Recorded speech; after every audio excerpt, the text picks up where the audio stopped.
Hi everyone, welcome back to my UGC Net Criminology lecture series.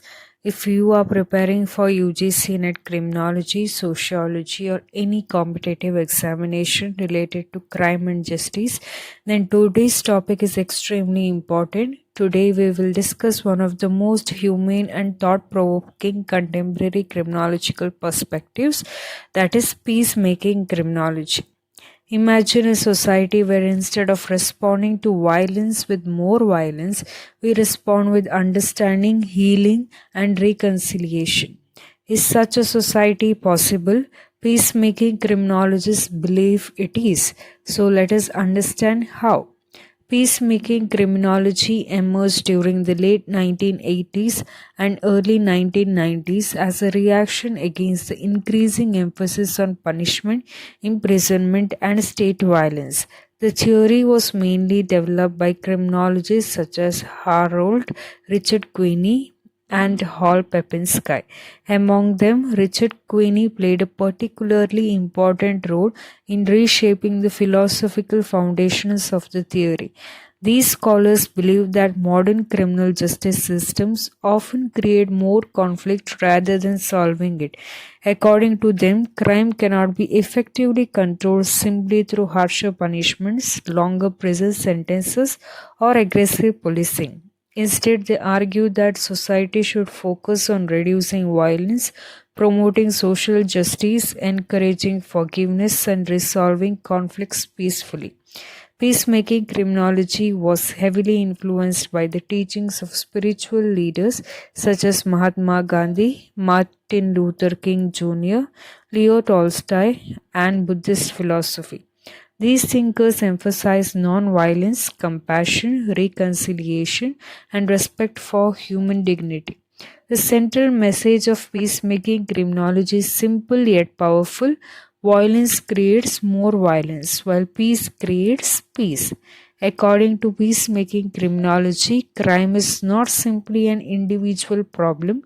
Crime often emerges from social inequalities, suffering, injustice, poverty, discrimination, alienation, and broken human relationships.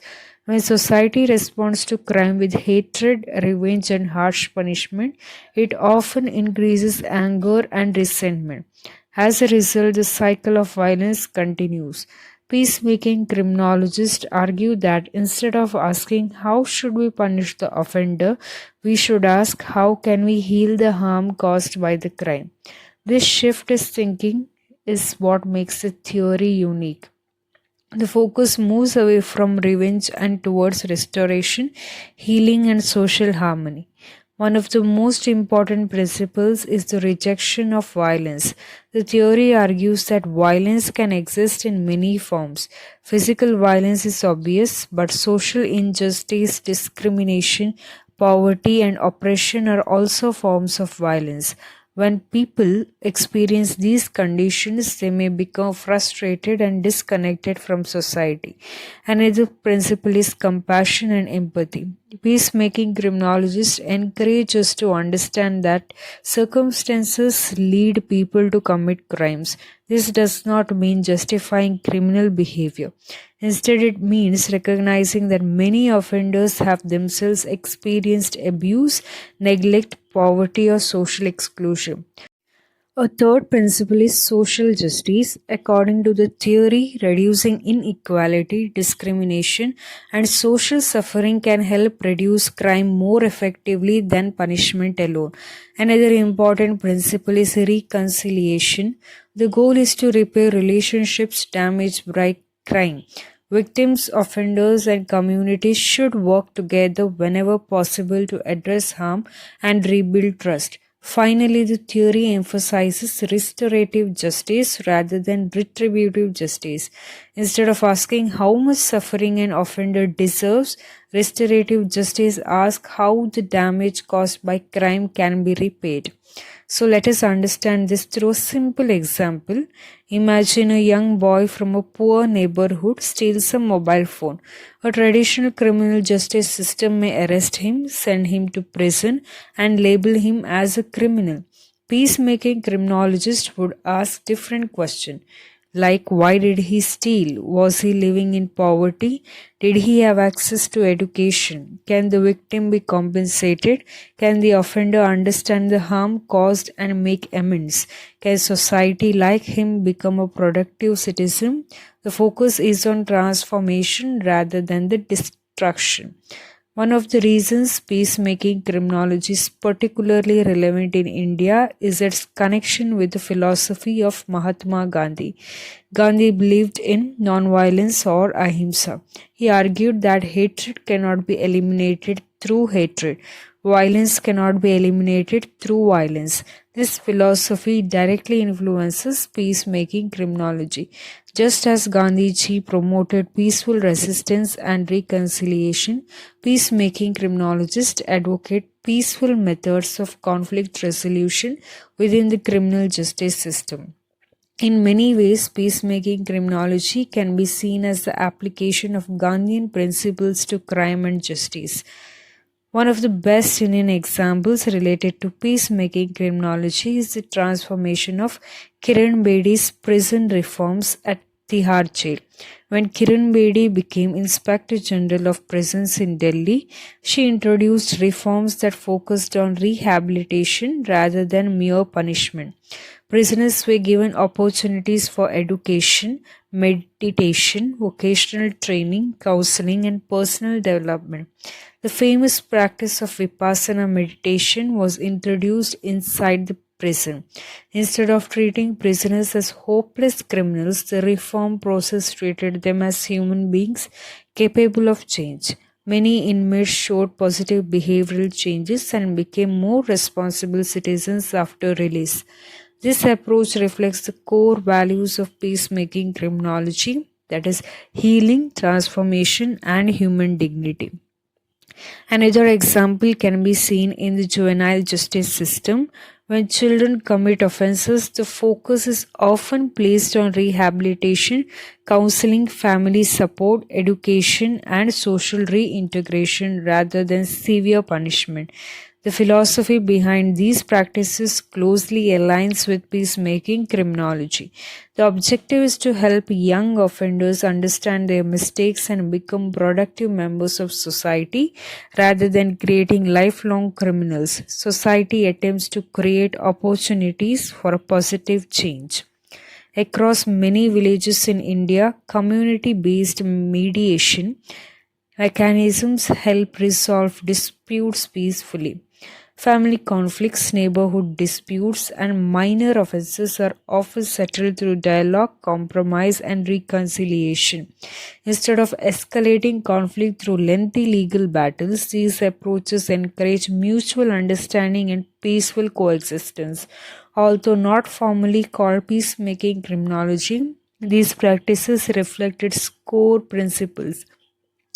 India faces many social challenges, including communal tensions, caste conflicts, domestic violence, cyberbullying, and youth crime. Peacemaking criminologists argue that merely increasing punishments cannot solve these problems. Long-term solutions require social justice, education, mental health support, economic opportunities, and stronger community relationships. For example, if unemployment, social exclusion, and discrimination remain unaddressed, crime may continue despite stricter laws. Therefore, peace and justice must work together. Peacemaking criminology is closely connected to restorative justice. Restorative justice brings victims, offenders, and communities together to discuss the harm caused by crime and explore ways to repair that harm. The victim receives a voice, the offender accepts responsibility, the community participates in healing. This process often produces better emotional outcomes than purely punitive responses. The emphasis is not on revenge but on accountability and restoration. Dear students, whenever you study peacemaking criminology, remember one simple sentence: Crime should be addressed through healing rather than hatred. This sentence captures the essence of the theory. In UGC NET examinations, questions often focus on theory's humanistic approach, its connection with restorative justice, non-violence, social justice, and the contributions of Richard Quinney and Harold Pepinsky. Understanding the philosophy behind the theory is more important than memorizing definitions. Like every other theory, peacemaking criminology also faces criticism. One major criticism is that it may be too idealistic. Critics argue that serious offenders such as terrorists, serial killers, organized criminals, and violent offenders may not respond to reconciliation and forgiveness. In such cases, strong legal sanctions may still be necessary to protect society. Another criticism is that theory lacks practical implementation strategies. While promoting peace sounds attractive, critics ask how exactly peace can be achieved in complex criminal situations. Some scholars also argue that focusing too much on offenders may overlook the suffering of victims. Victims may sometimes demand punishment and justice rather than reconciliation. Another criticism is that theory may underestimate the deterrent effect of punishment. If punishment becomes too lenient, some people may feel encouraged to commit crimes. Therefore, critics believe that a balance between compassion and accountability is necessary. Despite these criticisms, peacemaking criminology remains highly relevant today. Around the world, criminal justice systems are increasingly exploring restorative justice, mediation programs, prison reforms, mental health interventions, and community based corrections. These developments reflect the growing recognition that punishment alone cannot solve crime. Human dignity, empathy, and social justice must also be part of the solution. As societies become more polarized and conflict ridden, the message of peacemaking criminology becomes even more significant. As we come to the end of today's discussion, let us remember the central lesson of peacemaking criminology. Crime is not simply a violation of law, it is often a symptom of deeper social problems, broken relationships, inequality, suffering, and conflict. The theory teaches us that true justice is not achieved by creating more pain. True justice is achieved by healing wounds, restoring relationships, and building peaceful communities. Richard Quinney and Harold Pepinsky challenged the traditional belief that punishment is the only answer to crime. They encourage us to imagine a justice system based on compassion, reconciliation, and social harmony. For India, a nation deeply influenced by Mahatma Gandhi's philosophy of non-violence, peacemaking criminology carries special significance. It reminds us that peace is not merely the absence of crime, it is the presence of justice, dignity, understanding, and human connection. To all my UGC NET aspirants watching this video, remember that every great achievement begins with patience and persistence. Just as peacemaking criminology teaches us to build peace step by step, your success in UGC NET will also come through consistent effort, daily learning, and belief in yourself. Keep studying, keep growing, and keep believing in your dreams. Thank you for watching. See you in the next criminology lecture.